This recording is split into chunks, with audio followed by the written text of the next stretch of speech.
Hey there.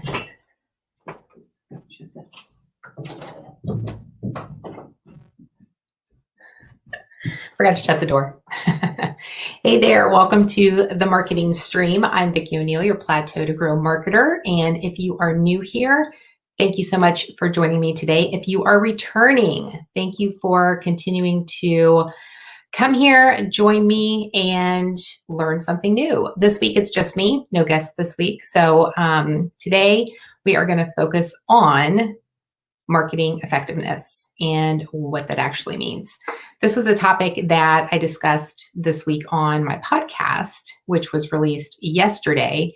And I had mentioned during that podcast that today, going live, I was going to do more of a visual representation of what marketing effectiveness is. So in thinking through it, there's a lot of different variables. So what I have is a limited number of examples, actually just kind of like what it is and what those numbers could look like if you were to plug them into a couple of the calculations. But ultimately, the numbers obviously are going to vary depending on your business, how long you've been in business, and whether or not the data is even available.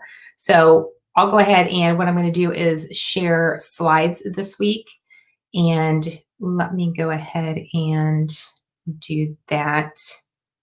Now I'm going to share my screen, and I'm going to share this screen. Actually, let me go in here and do this first. Now it'll just add it, and it won't take me out of the picture. So let's go ahead and do this and share. Okay, let's go back here. Hello. Okay, there we go. All right. Okay, I'm going to get out of this mode because now I can't see. Let's see what the screen looks like now. There we go. That's better. Okay, so this week, marketing effectiveness, what it is, why it's important.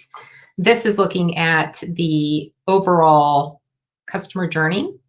So marketing effectiveness is essentially how well your marketing is working for you, and how you can determine whether or not it is ultimately is looking at the end result, which is sales and how much revenue you're generating from your marketing efforts. So I'm going to go through this.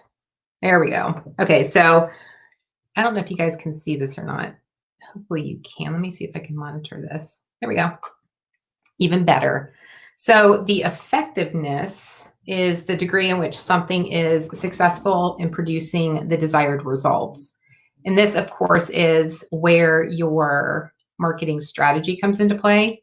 So if you have a marketing strategy, you are more than likely, hey, fun will now commence. Thank you so much for being here. Hey, Mike. So glad you're here. Thank you. I know there's been a conflict of times with Karma Cash Flow. So I appreciate you guys being here. Thank you very much. Awesome. Thanks for confirming that you can see it. I appreciate it, Mike. So marketing effectiveness is ultimately looking at your marketing strategy. Is it associated with your business goals? And then looking at your sales results. Is your marketing efforts doing what you want them to do? Because nobody wants to market just to market. Nobody wants to spend that time or the money in either resources, time, or ad spend if it's not going to result in anything. But as we all know, marketing is extremely important. Hey, Diana. Diana's here. Thank you so much.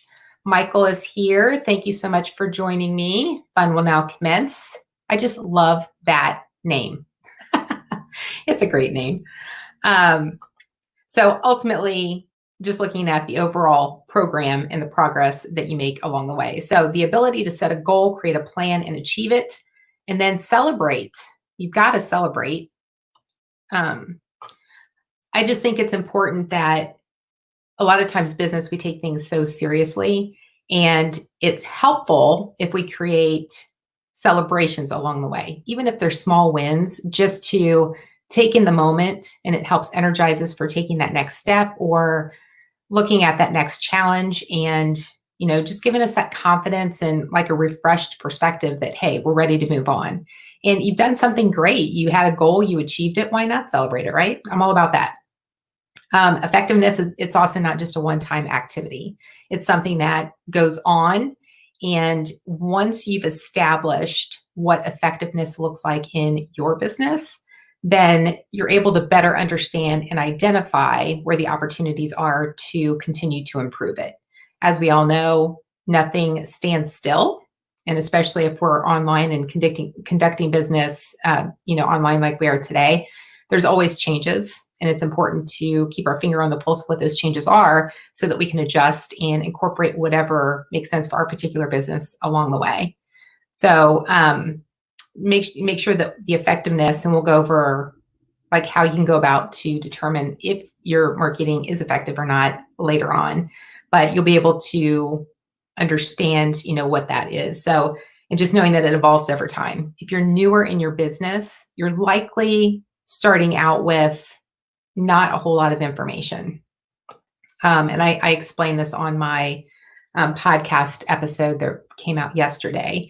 Just kind of like a visual representation of that is if you think about I'll use the name of my podcast, Connect the Dots.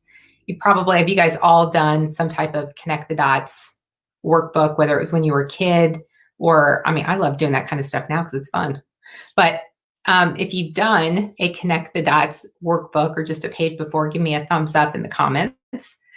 But it's, as we all know, if you've done it, is that it's a picture. And there are numbers or letters or some type of symbol that you can track along the way. And in order to see the entire picture, you have to complete all the dots. Now, of course, as kids, there could have been 15 dots. And you kind of already could tell what the picture was. But if you are, looking at a more complicated picture and you're like, what is this? You get this and it's got like 500 different dots. You can't tell at that point what this is. So once you start connecting the dots, then you can start seeing what that picture is eventually going to be. It's very similar as, how you're looking at data in your business. If you're new to your business, then think of it as that Connect the Dots 500 dot workbook page that you have no idea what it's going to look like. As you're connecting those dots along the way and starting to form that picture, that's collecting the data along the way and starting to really firm up what your customers are buying, how long they're staying with you, what your churn rate is, what your acquisition costs are. All of that becomes more apparent once you have more data. So depending on where you are in your business, that may be more easily defined or more readily available if you've got a couple of years of data. Of course, the longer you've been in business, the more data you have, the more likely you can to refine it. Let's hear what Diana's got to say. I listened to that last night. Oh, thank you. I appreciate it, Diana. I love your support. Thanks, Michael. Gave me the thumbs up. He's done one of those before. Awesome. And then measuring your lead quality provides you with data to let you know what you're doing well and what you're not doing well. So when you think of if you've got a marketing strategy in place, which hopefully you do, if not, when you develop it or as you start going through it, it's important to understand what a good lead is. So starting off in a business, any lead's good, right? Because you're just like, okay, good. People are starting to get to know me. They're interested in my products or my services. And a lead coming in means that they're interested.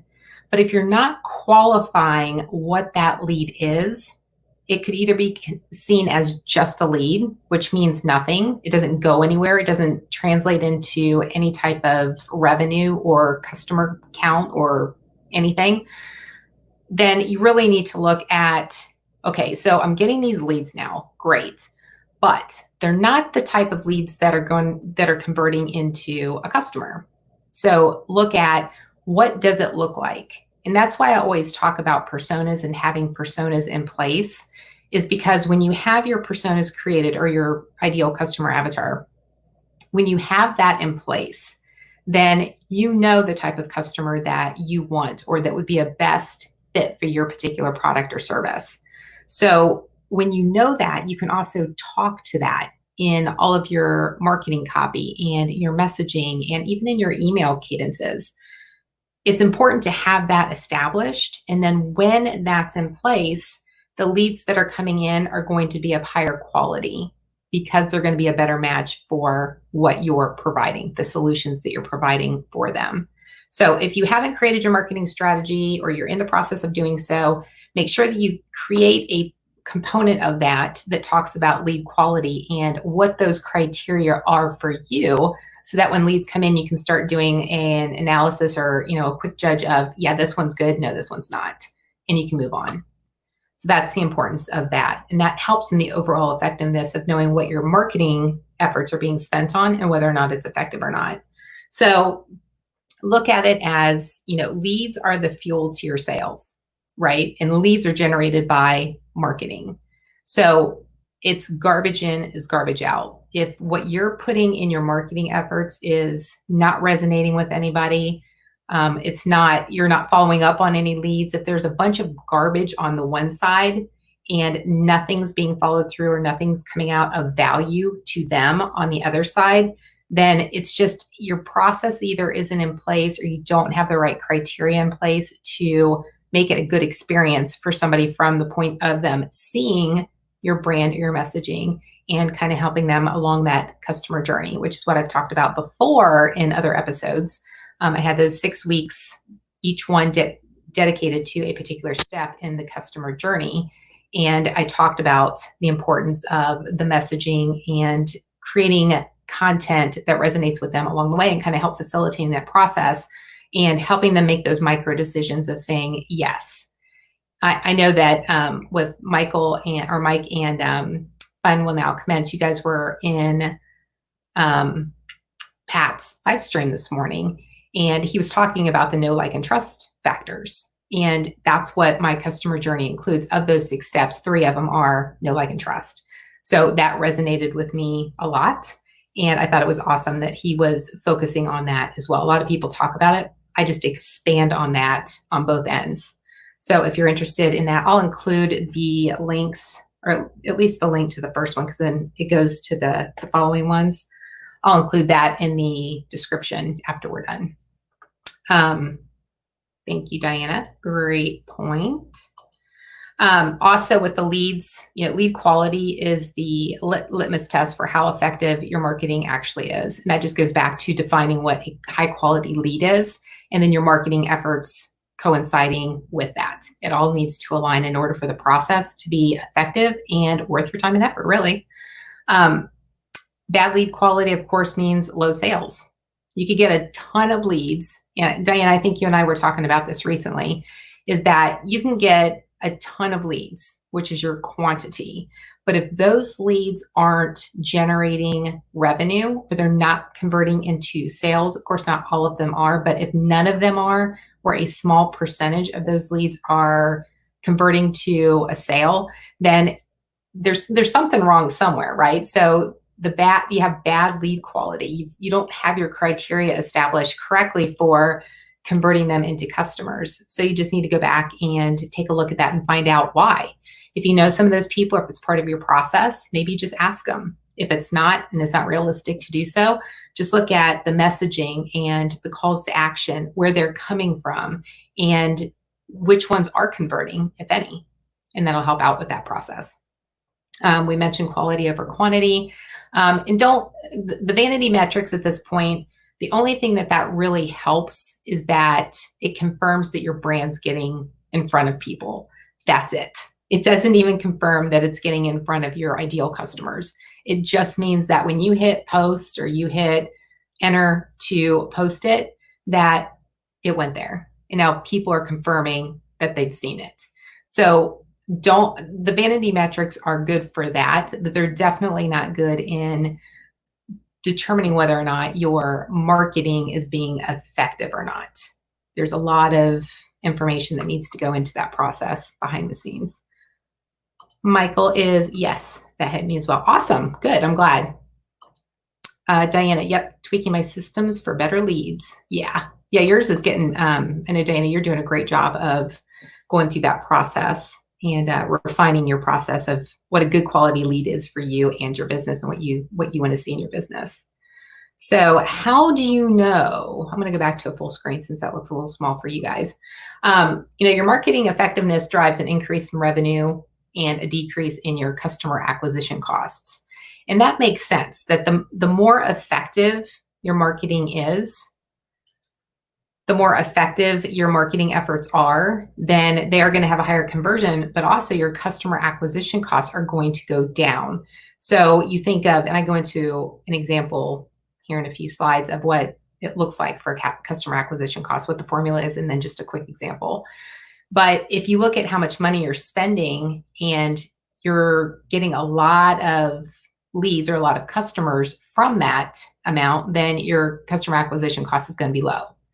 Okay, it just makes sense. You spend a lot, you get a lot, you got a low customer acquisition cost. On the flip side, if you're spending a lot of money and you don't get that many customers, then your customer acquisition cost is going to be high. So it's important to understand what that is when you have enough data to put into this whole marketing effectiveness formula, essentially.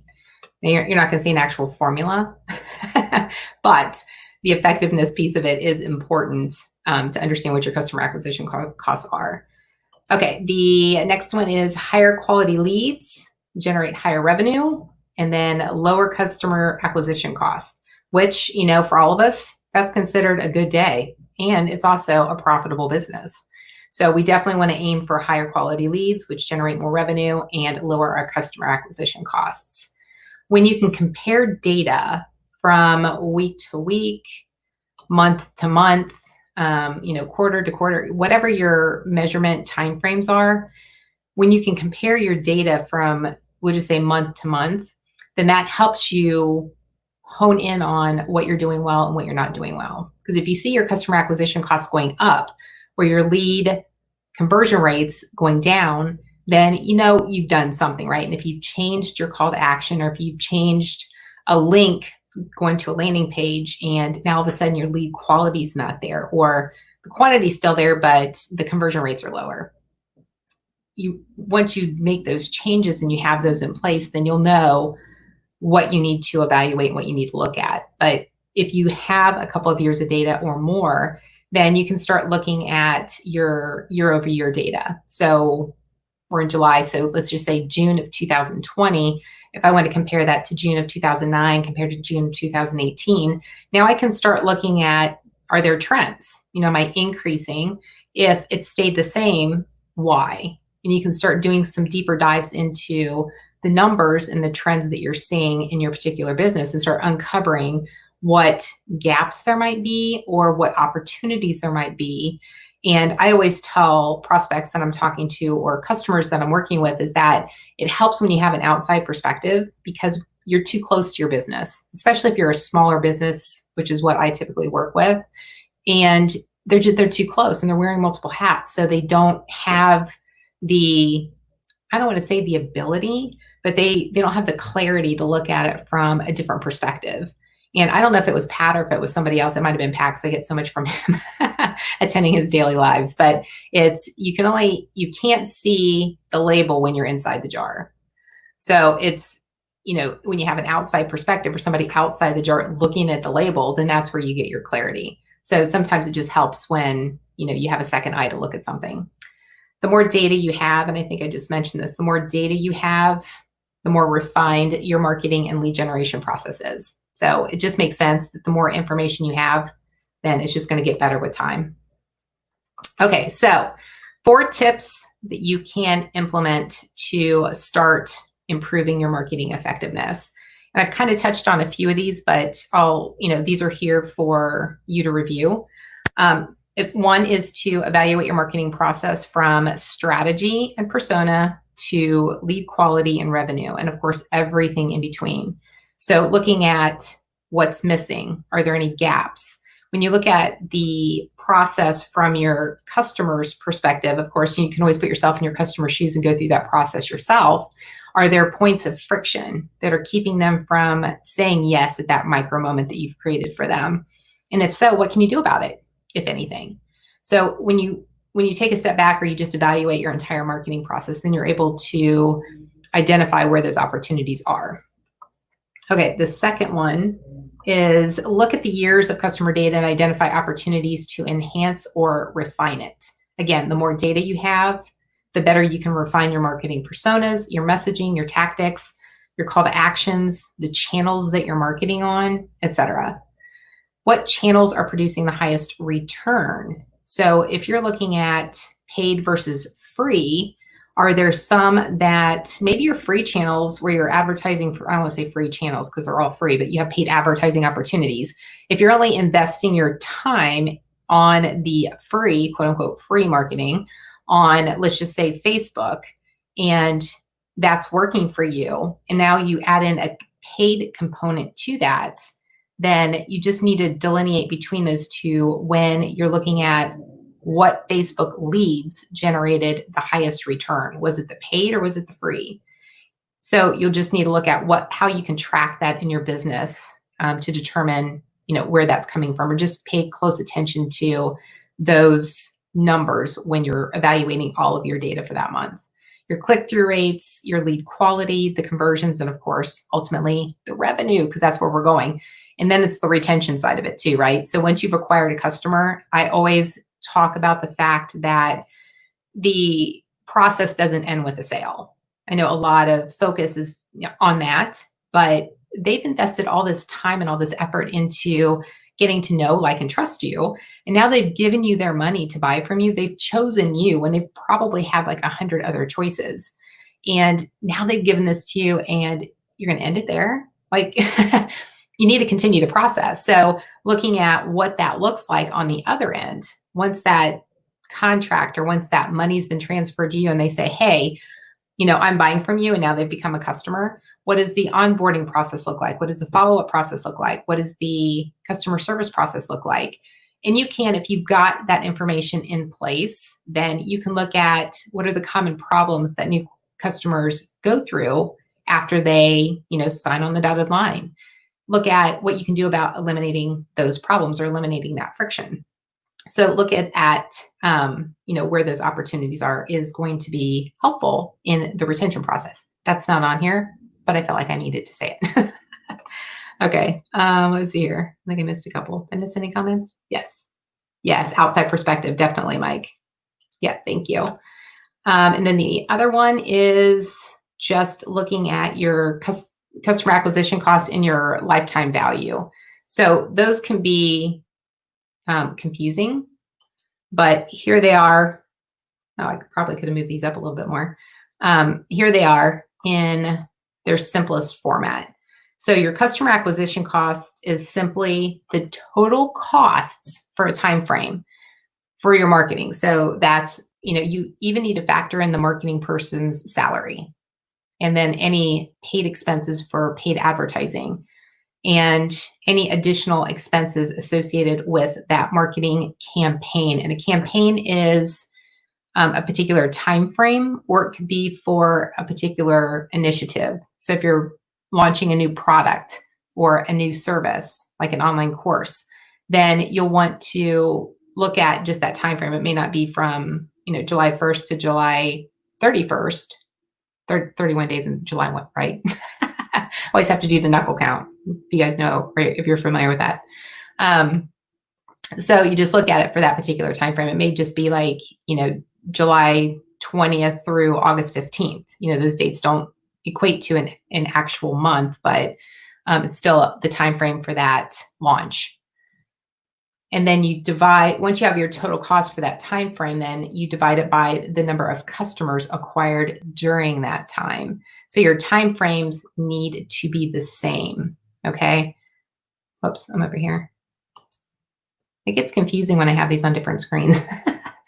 So the total number of customers that you acquired during that time frame as well. So just make sure those two pieces are the same. Otherwise, your numbers are going to be skewed. All right. Okay. So lifetime value. There's a margin component that needs to be added into this just because the margin's different for every single company. So you'll need to factor that number in here as well to make it more relevant to your particular company. But it's ultimately the average number of purchases, again, in a particular time frame, the average order value. So if you're selling an online course for $500 and then you have another one that's for $1,000, then you look at the average value of all of those purchases during that particular time frame. So if it was for June, then I look at the average for everything during that time frame for those customers and the average numbers that were purchased during that time frame as well. And then also the average customer lifetime buying from you. Now, this is where the years of data come into play because, hey, Monique, no problem. I was late to yours the other day too. I lost track of time. Mike says, yes, outside perspective. You guys are talking to each other. I love that. Engage with one another. But when you look at the average customer lifetime value that you have to date, that's going to be available when you've had more data. So if you just started your business in January of this year, January of 2020, you could do the average lifetime from January through the end of June. It's only 6 months. So just know that that number is going to vary greatly from month to month until you have various years of data. And then you'll have a more realistic or a closer number that you can use consistently from month to month or whatever the time frame is that you're looking at, showing your lifetime value. And then your margins as well.